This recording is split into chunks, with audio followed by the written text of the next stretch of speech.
Margo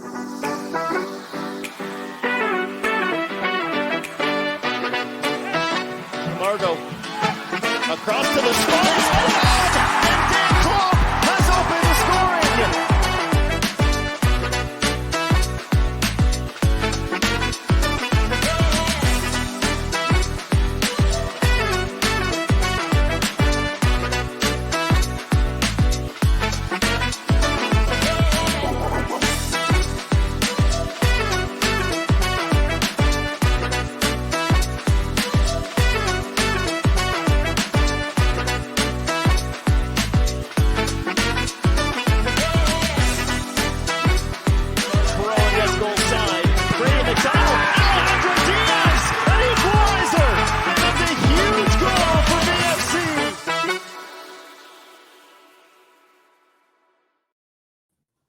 Nothing like a little saxophone to get your Monday off to a good start. And we're back here on the CPL Newsroom presented by Volkswagen to break down match week 15 in the Canadian Premier League. I'm Mitchell Tierney. Charlie O'Connor-Clark is off in Calgary at the CPL Business Summit, but we have business of our own to take care of on this week's show. So OneSoccer's Alexandre Gangué-Ruzic has kindly sat in the co-host chair once again. And Alex, we came into match week 15 with just 6 points separating second and sixth. And after a bunch of draws, we end match week 15 with just 6 points separating second and sixth.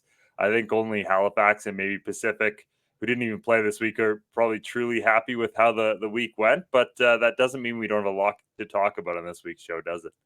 Yeah, and absolutely. It was an entertaining week despite all the draws, right? Like all the draws featured goals. So it wasn't like it was a whole swash of 0-0 matches. It was, some good back and forth. We had some late equalizers, some good back and forth matches. Ultimately, that's what you want from a neutral standpoint. The longer the table stays close like this, it sets up, there's some big 6-pointers, it feels like, every week. And it kind of puts a lot of pressure on those teams that are, in that 6th, 5th, 7th range too if you're Halifax. Yeah, exactly. And speaking of Halifax, that's where this match week began as we run through the results quickly. They had the lone victory of the week despite falling behind 1-0 early through Sean Hundle. They go on to win 3-1 courtesy of a pair of penalty kicks from Dan Nemec. He actually had a third, which he wasn't able to convert, the first time Halifax have ever missed a penalty in Canadian Premier League action, which is insane. Cale Lowry had the other goal for them. On Saturday, Vancouver FC and York United, they played a 1-1 draw in Langley. Moba Booley opens the scoring with one of the first kicks of the second half, and then with one of the last kicks of the second half, Grady McDonald squares to Alejandro Diaz, who equalizes for the Eagles. Then a doubleheader on Sunday, and guess what? More draws. First in the nation's capital, where a match between top of the table Atletico Ottawa and bottom Valor FC looked anything but after a highly entertaining 2-2 draw. Ottawa opened the scoring less than a minute in on a Temiansa Noglu own goal off a corner kick, but then Valor reply. First ever CPL goals for Safwan Mala and Frank Faccinari before Ruben Del Campo keeps doing what he does this year and scores his 8th of the season to rescue a point for Ottawa. Then finally, both goals came within a minute of each other in Calgary as Dan Klomp opens the scoring, and then unfortunately Calgary proceed to score an own goal and couldn't capitalize on a Daniel Para second yellow as they tie 1-1 with Forge. And that's where we'll begin this week's show out in Calgary. 9 draws now for Cavalry FC, a club record in a single season, and another really frustrating one for them. They win a penalty, and Chris Colongo makes an unbelievable stop. Daniel Para gets sent off late in the game. They aren't able to capitalize on that. Alex, we're starting the midway point in the season, and with all these draws, it's really just a holding pattern for Cavalry right now, isn't it? Yeah, it's tough because you're not losing games if you're Cavalry, which is not a bad thing. You're not dropping a significant amount of points to those around you, but ultimately the table will always favor those who can get 3 points. You're almost better off, as you see sometimes, winning 3 of 6 but losing 3 versus drawing all 6. It's just the table is always going to reward winning, so it's a strange stretch for Cavalry now. But it feels like this game kind of epitomized what has gone well and what has gone wrong for this Cavalry side this season. They don't concede a lot of goals, which is not a problem, but offensively, they just continue to struggle to score. I think it was fitting that they miss a penalty, especially a guy like Tobias Borchowski, so reliable from the spot. He gets stopped by Kalongo. When that kind of happened, you're like, ooh, you kind of get a bit of deja vu. Then Cavalry finally scores. Dan Klomp, he needed a goal. How many times has he left the box hands in hand because he just hit a post or just gone over the net? Looks like everything's fine, and then you concede right away off an own goal where your guy had slipped right before the corner and he was getting up and accidentally nods into his own net. Like, that kind of sums it up for Cavalry right now. They're in games, they're doing well in a lot of areas, and it's just in front of the other goal, something's missing. And then the inside their own box, maybe a moment here, a moment there forces them to draw games they feel they should be winning. Although, to be fair to this one, I think a draw was a fair result from Cavalry's perspective. Forge definitely was on them for a lot of the match. Yeah, Mile Henry hitting the crossbar late in the game on an unbelievable strike. And that's a stunning 11 times in 15 matches this season. The Cavalry FC have hit the crossbar, which just goes to show, again, just maybe their lack of luck a little bit in front of goal right now. But let's hear from the one man who was able to, I shouldn't say the one man who was able to put the ball in the back of the net, because unfortunately there were two on Cavalry who did so on Sunday. But the one man who was able to put the ball in the right net, let's go with that. Let's hear from Dan Klomp. Yeah, I got one finally, but yeah, it's unfortunate that it's only the game winner for 30 seconds and then we concede again. So that is definitely something we have to work on. But I think if you look overall, we're unfortunate not to come away with the win. Definitely near the end when we missed it. We got a couple chances to score, almost scored another. But I think if you look at the first half, we are also very lucky that it's still a 0-0 game. Yeah, he mentioned that luck, and speaking of hit posts, Forge, they hit the post twice in this game on some pretty good opportunities, but a very different front line from them in this game. There's no Benny Badibonga, no David Chouanier, no Tristan Borges for them. Instead, it's Nana and Poma, Kone coming in as well. Noah Jensen playing more of the number 10 role for them in this game. Alex, your thoughts on this attacking depth for Forge and what they showed in this game? Yeah, no, this Forge team, you can see the depth in the attack. It's credit to Bobby Smyrniotis, what he's built. It's credit to the players. I mean, we've seen it all season, right? Taron Campbell, the all-time leading scorer of the league, is hardly played, yet Kwesi Poku all of a sudden turns into a striker. Forge has no issues with guys go down. It's next man up, and it was interesting to see Ampoma finally get a bit of a run, kind of in place of Badibanga. They've kind of it's been one or the other lately. It'd be interesting what they look like together.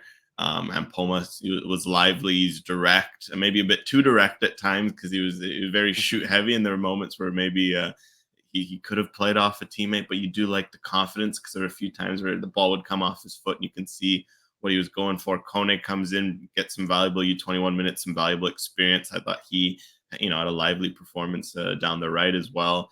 Direct, you can kind of see that again, what Bobby Smyrniotis wants from his attackers. And yeah, that midfield really, I think, helped Forge a lot in this game. They're really able to control the middle. Cavalry was struggling with their spacing, with how they were tracking back.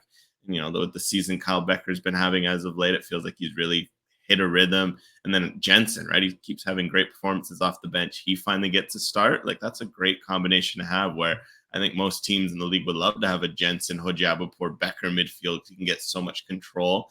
And the fact that the Forge were finally able to give Jensen a bit of a run, free him up.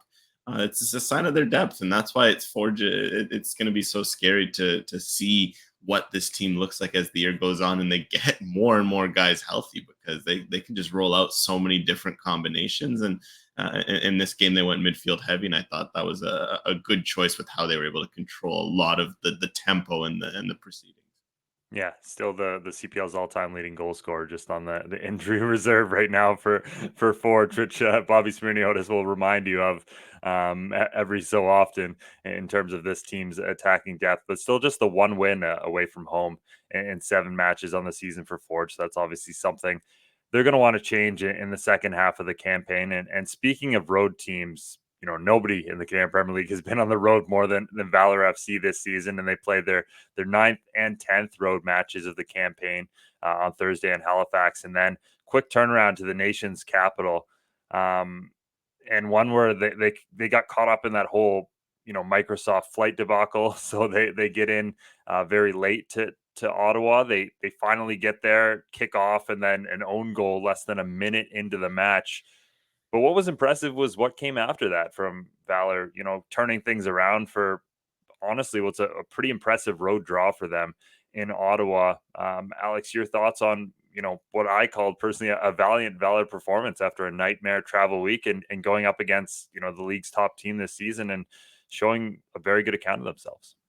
Yeah, no, it was a very good performance from Valor. It felt like that early own goal could have been curtains for them. This Ottawa team, they've had Valor's number earlier in the year. Obviously, one of Valor's last visits, not the last one, but it was that week where they had the two games in Ottawa, and one of them ends up being the heavy can champ defeat. Kind of wondered, okay, might it be a bit of deja vu for Valor? And the way they responded was very good. But I think it's a sign of the growth of this team. And one player really stood out in that regard is, funnily enough, one of the newest, Safwan Malah in midfield. He brought incredible energy. Perhaps it also helped he came off the bench, he obviously didn't start in Halifax, so he brings a bit of fresh legs, and you can see the quality and why Phil DeSantis was eager to bring him in from say Saint Laurent. I think energy in midfield was always going to be super helpful for Valor in this game, especially Dante Campbell had to slide back to fullback. You kind of lose a bit of that, but O'Heen is always going to bring energy no matter how tired he is. So the fact that Malah was able to kind of fill in beside him and be a real workhorse. Valor's got some talented attackers. If they just got to get them the ball as often as possible. It's telling they were able to score 2 goals, and a guy like Swibble, who scored so many of their goals this year, was he's a bit off in front of goal in this game, missing a few chances he might not have a few weeks ago. But then they've got the depth now with the options, and having a guy like Malah who's constantly just getting on the ball and pushing it forward, pushing it to Resurrecao, pushing it out wide, that helped Valor a lot. So I think Phil DeSantis is definitely, this Valor team's coming together. It just feels like they got a run of home games, as we know, with all the away matches. Can they find a way to turn some of this into some wins? Because they're right there in the mix right near Halifax, right near Calgary.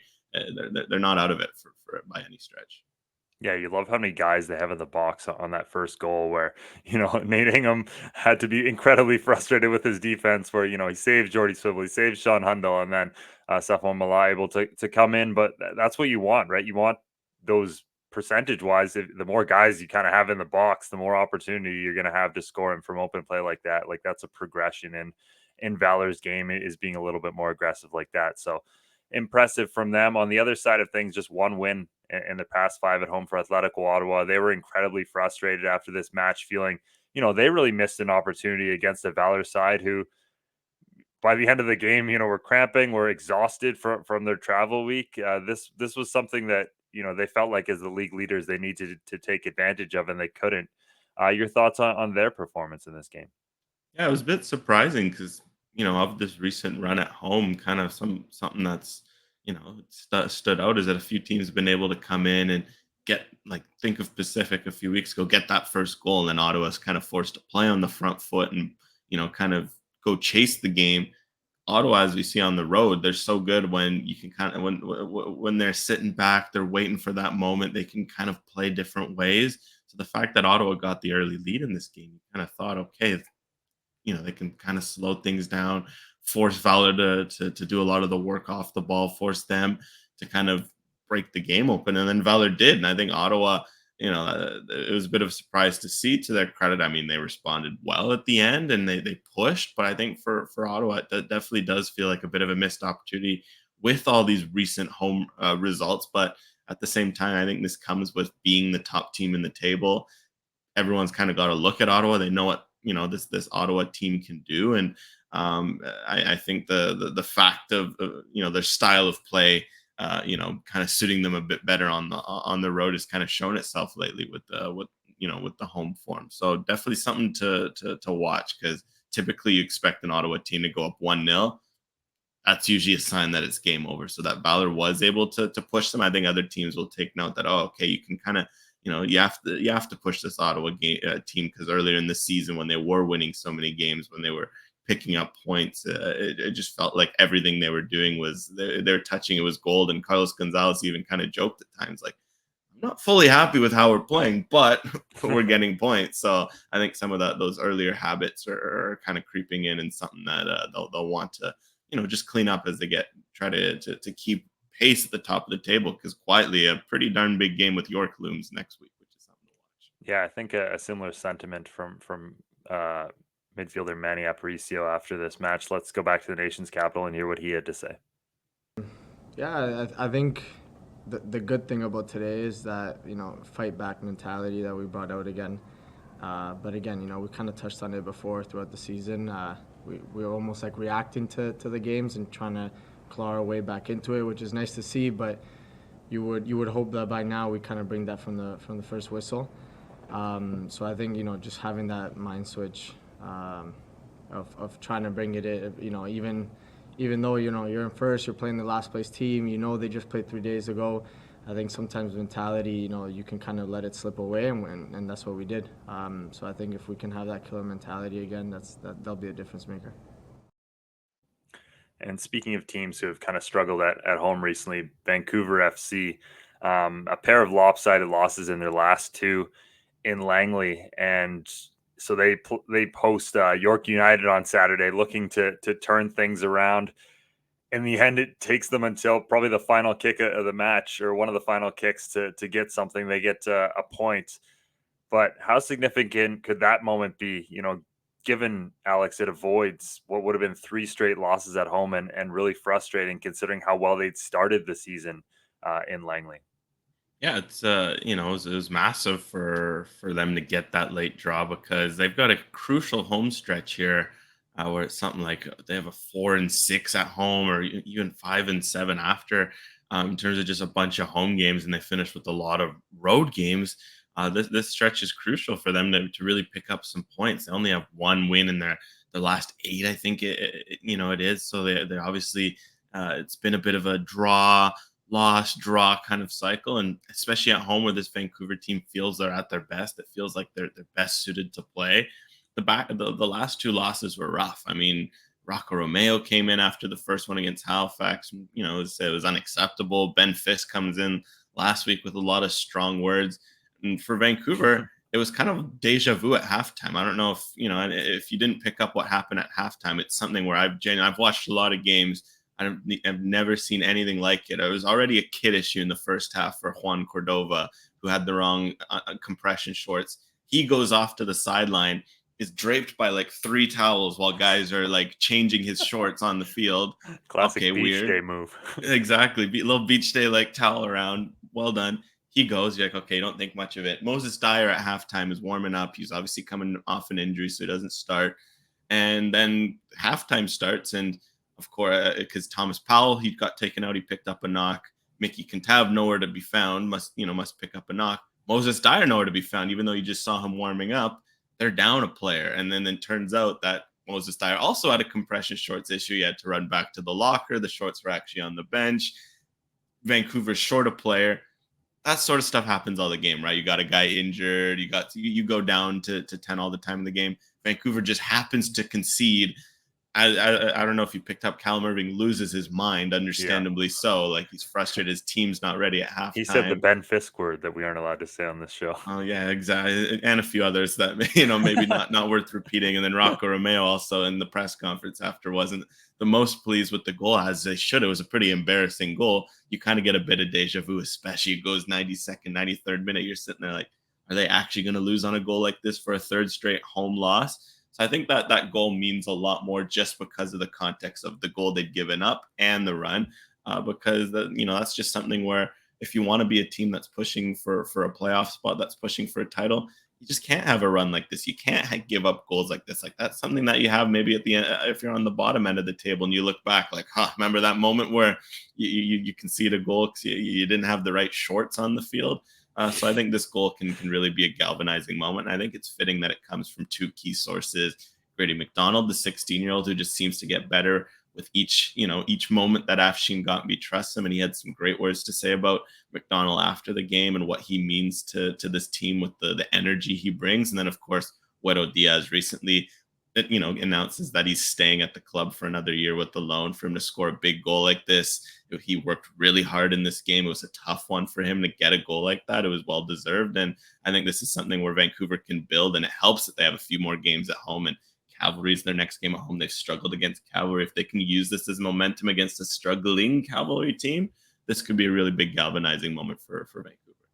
Yeah, another thing I've been watching with Vancouver is I think 13 of the 21 points collected from losing positions. And on one hand, that shows good fight back. But on the other hand, top teams, which is where they want to be, they play from the front. You look at Cavalry last season, they scored first in 22 of 28. Atletico Ottawa have now scored first in 9 of 15. That's something they definitely have to work on because, the more you're fighting back and clawing back in games, like that's exhausting. It's just not the position you want to be in terms of controlling games. So certainly something to watch over the back half of the season. You mentioned some press conference comments recently from Vancouver FC. Let's hear from their Rocco Romeo on his thoughts on this match. Yeah, of course. Like, as a team, we all spoke about how important the month of July is. Having 3 games at home in a row. We want to take at least maximum 9 points. Obviously that wasn't the case, but I've said this before in previous post-match interviews. Like, our team is so resilient. Like, even though the results show that we had pretty bad losses, it's not one player's giving up and turning their back on one another. And I think that's just a mentality that is instilled into this group from when the club even started. And I'm just very, very proud of the boys to keep doing it. But again, we can never be satisfied because we're not top of the table. We still have a long way to go. And like I said, it's still a very big month. And the games just don't get easier, especially with Cavs coming into town. York United, meanwhile, they'll be frustrated, obviously, to have not earned more than a point in this game, given how close they were to doing so, but still just one loss under Benjamin Mora so far. What did you like about them in this match, Alex? And in general, an impressive recent stretch from them since they brought in the new head coach. Yeah, there's a lot to like with York. Just, discipline defensively, how organized they are, the midfield. In this game, I really liked too the wing backs, how Max Ferrari was phenomenal in that second half down that right side. And Benjamin Mora had some great things to say about Ferrari as a player, but also as a person and a leader for this group and what he means. That this formation has really unlocked him and a Caden Martin Peru on the other side as well. The young Canadian wing backs have thrived. Of course, that front two of Mo Babuli and Brian Wright, there's magic in that front two. They can kind of create goals out of nothing. This week it ends up being Babuli who scores that nice header in the second half. But the biggest thing that stands out continues to be mentality, because this York team, it's a strong team. You've seen it. For them, the last couple of years, it's been inconsistent. It's one week you might get a dominant 2-0 road win, and then the next week it's a frustrating 1-0 loss at home. You kind of didn't know what to get. And I think we've seen a lot more consistency from this York team. And it starts with mentality. Again, this game was just the game of things I've never seen before, never heard. Benjamin Mora sits down in the press conference after the game, and we kind of ask him, oh, your mentality. Because after the game, of course, when York conceded, there's frustration. Guys are, they're not happy. Guys throwing water bottles, understandable. It happens. But then I ask him kind of what's the mentality? He's like, look, guys are crying in the locker room. This is a 1-1 road draw after the game, but that kind of shows the mentality of Benjamin Mora has come in, and this team, they believe they're a top team in the league. They're continuing to say it. Benjamin Mora says look, our goal is simple. We want to touch the first place objective. We want to be a team that's at the end of the year can sit there and potentially lift a trophy.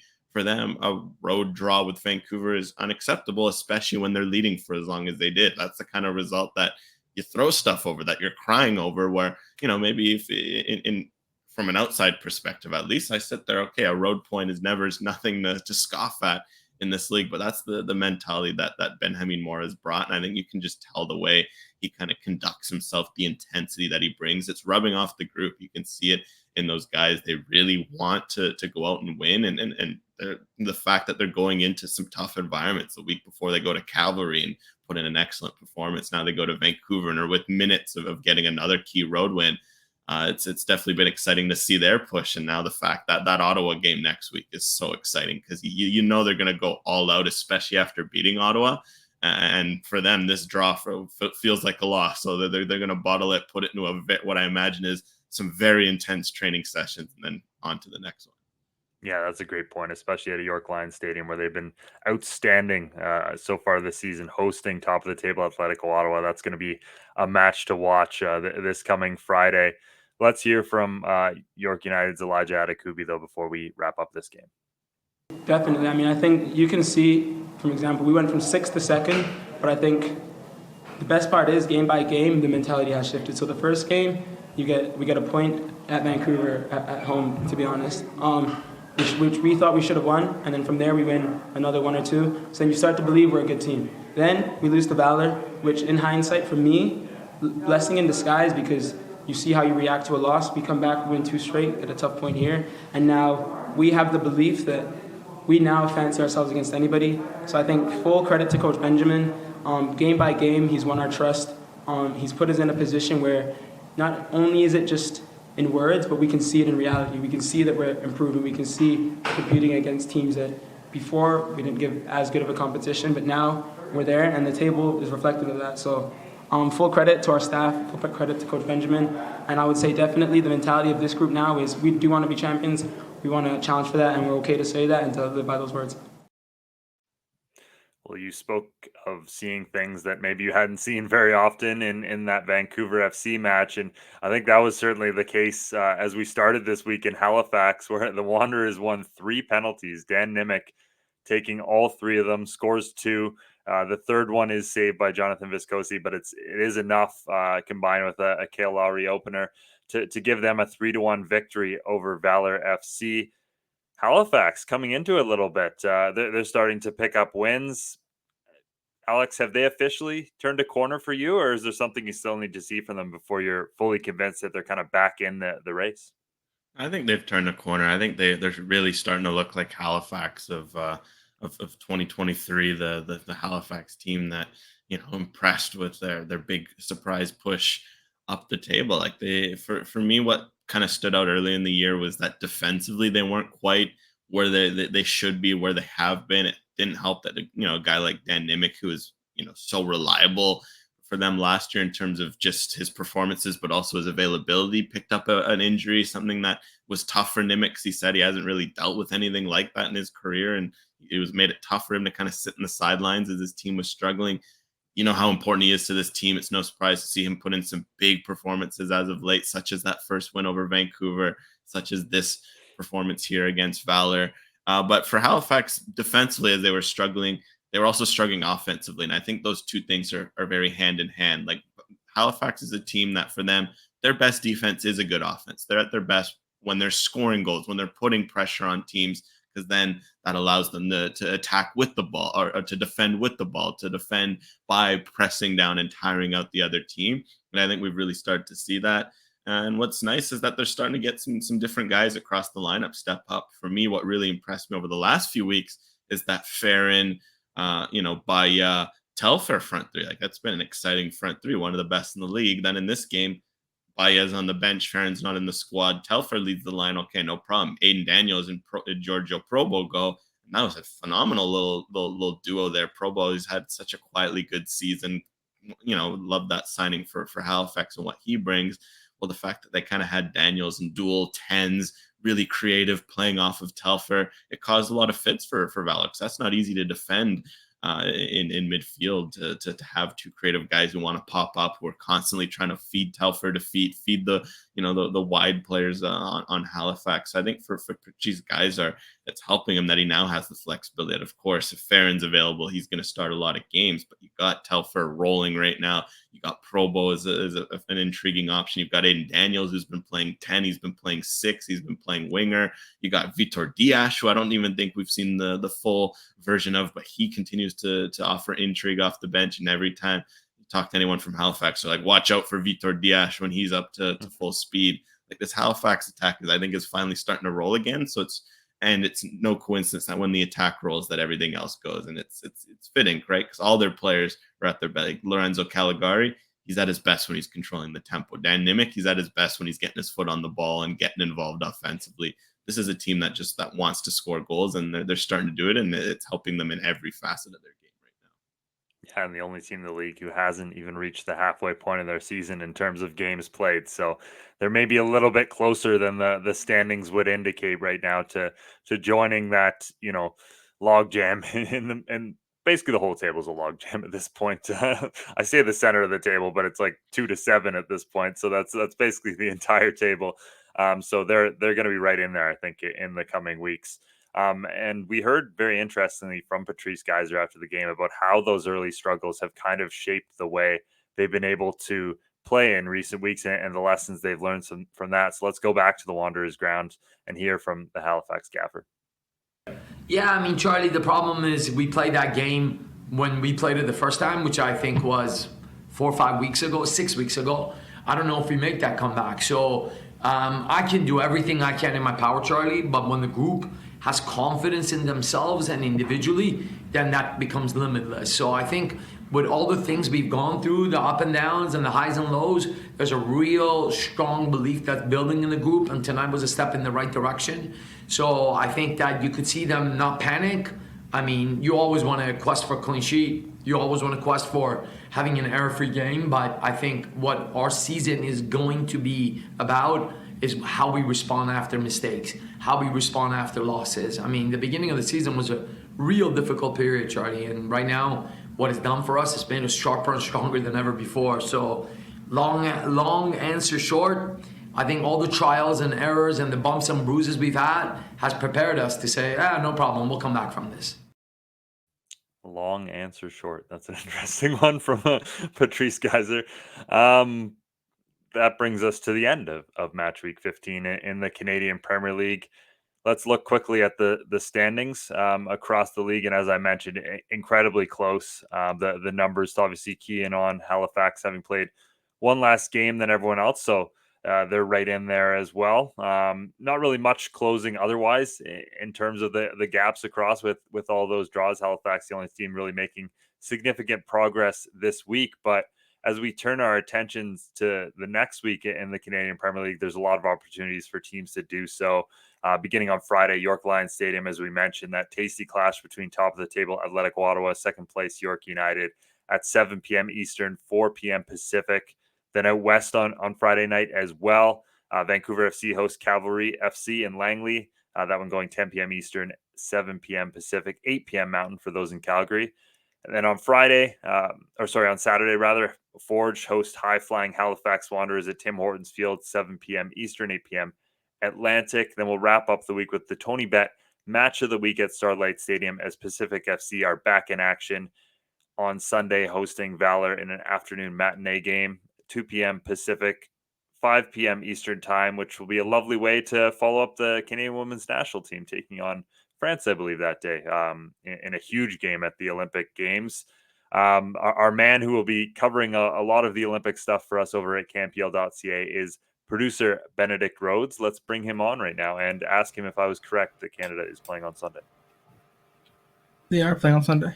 Okay, nice. Yeah, I pulled that one up off the top of my head, and I was like, "Uh-oh, maybe I was wrong." But yeah, so many soccer schedules going on this time. But Benedict, let's turn it over to you. Yes, we have one question from Twitter with our guy Ed, who wants to know: can Forge or York overtake Ottawa for the regular season title? And this will maybe sort of extend that as well. Can anyone catch Ottawa for the regular season title? Alex, you want to go first on this? Yeah, sure. I'd say yes. I'd say why not? I think this York team right now with the form they're in, they're absolutely in the mix, especially if they can win this week. They're the first team to beat Ottawa, so they've obviously kind of got that already in their pocket, that those head-to-head matchups are going to be crucial. And even you can't count out Forge, right? Like the fact that they've kind of had the Canadian Championship to juggle. They've kind of had that game in hand for a lot of the season. I feel like Forge is just, one spark away from going on a bit of a run.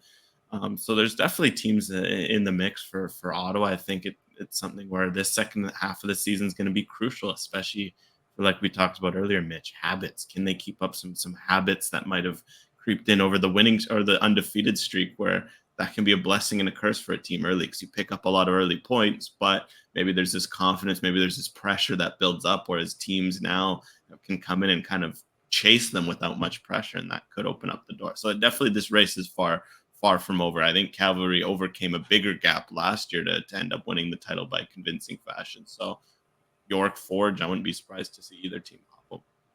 Yeah, and the caveat being we'll see what all these teams add as well. I know Atletico Ottawa, Carlos Gonzalez talking after the match about some pieces that they might be looking to add over the next little bit, adding to an already, super team squad that they have out there. I think that they've been excellent. Obviously, they have followed up all of their kind of poor performances with good ones, which is the mark of a championship team. So that's what I kind of need to see from Forge or York before I can really fully count them in, especially away from home. Like that's where Atletico Ottawa has really opened up the gap so far in the table so far this season, is what they've been able to do away from home. But yeah, no, I do think it's going to be an interesting title race. And I do think those are the two teams that if anyone's going to catch Atletico Ottawa this season, it's the other two Ontario sides. So yeah, it'll be a fascinating second half of the season. That's for sure. And just to flip it around as well, I think Ottawa at home may be a little bit better. I think they've had quite a few draws at home. If they can capitalize on pulling 5,000 fans in every day, they can turn that into some wins. I think they could even increase that gap even more potentially. So that's definitely one to watch. Next one comes from Benedict on StreamYard, who wants to know, we just passed the halfway point of the season. Which player's stock has risen the most from the start of the season to now? I'll take this one first, and I'll take the obvious one, I think, which is Kwesi Poku on Forge. Entirely new position. Obviously a player who came in as the nominated for under 21 player of the year. He had some pedigree, but I don't think any of us saw him being the among the golden boot leaders this year as a striker for Forge, and starting to get maybe some Canadian men's national team interest as well. If he can make a bigger move, it's a name that's been kind of thrown into those conversations as well. So I'll say Kwesi Poku. Interesting. I'd prepared 3 just in case you took one of them, and you took none of them. Nice. Okay, that's good. I like that. I'm gonna go one, and if you want, I can give you all 3 just to get an idea.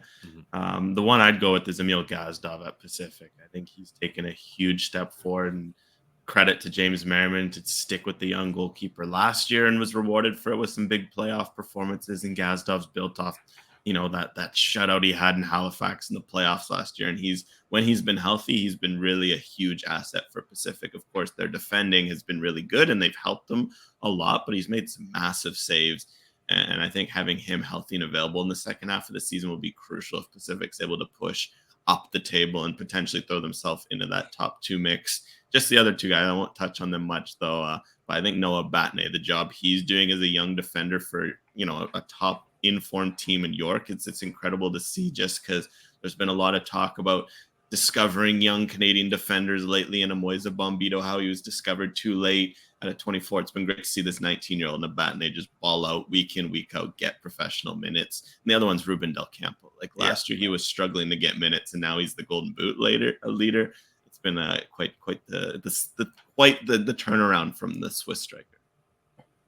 Yeah, I'll go for another striker, and that's Brian Wright from York. Last year he had 2 goals all season, and this year I think he has 6 or 7, and he's got a bunch of assists as well. And him and Mobabuli looks like a pretty dangerous combination right now. And if York's going to go anywhere this season, they're going to need that to continue. And last one is the CPL does not have a Newcomer of the Year award, but if we did, who would be your pick? You can go first on this one, Alex. I have 2 as well. So yeah, so there's a lot of good ones, right? It's I mentioned a bunch throughout the show. I'll go with York because I just watched them this weekend. They're fresh in the mind. I was kind of thinking at watching them. Josue Martinez, I think, has been a really underrated signing for them in midfield. The way he's just slotted in and just brought some good solidity. That trio lately of him, Elijah Adekugbe, Juan Cordova has been among the best in the league.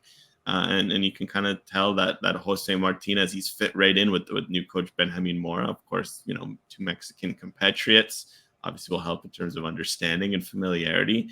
That's the kind of under the radar signing that good teams need is solidity on both sides in the midfield. Also a bit of tenacity. Like he brings a bit of feistiness. He really fits this Mora reign to a T, and it's been great to see. That's not even the York player I thought you might go for. I was thinking more Juan Cordova, and you mentioned York, but yeah, no, Josue Martinez, obviously a great shout as well. I'll go with Daniel Para on Forge. I think a player who we missed out last time we did the league awards, or mentioned him very late, or the quarter season awards. So I think we'll give him his due in this one. Obviously, he's been fantastic for Forge. Another name I'd throw into that mix, Tierney and Alexandre Valor, been fantastic and picked up another assist this week. And yeah, just been really, really good for them. His delivery is excellent. Showing well defensively as well. A player that, I'm really excited about seeing how he progresses in the Canadian Premier League. We know how good Valor is at, pushing these young talents further forward in their career. So Temi, another one on that list. Yeah, Temi was my pick as well, but I'm going to go for another York player who's not Martinez or Juan Cordova, and I think that's Thomas Vincenzini. I think he's been excellent. I think, All-State Tom doesn't sound as good as All-State Nate, but this guy's picking up the award every single week at the moment, and goalkeeper of the month last month as well. And I think he's going to be in a shout for it. It comes into the season for the goalkeeper of the year. He's just been excellent, I think, for York United. There you go. That was good. I mean, there was a lot of different names we threw out there, which tells you how good so many different players have been in the Canadian Premier League this season. But with that, I think we'll call full time on this edition of the CPL Newsroom presented by Volkswagen. Huge thank you to Alex, of course, for joining me, and make sure to go check out all of his good work over at OneSoccer.ca and of course CanPL.ca, which should already be your internet homepage. Is that still a thing? I don't know. I'm old. You got favorites, bookmarks, right? Okay. Yeah. Favorites. Yeah. Anyway, do all of the things to make sure you find your daily visits to CanPL.ca. We'll have in-depth coverage, of course, of all things Canadian Premier League, as well as all things Canadian Women's National Team as well, from producer Benny as they begin their gold medal defense this week at Paris 2024. Thank you, everyone who took the time out of their day to join us here on the CPL Newsroom, and we'll talk to you again next Monday.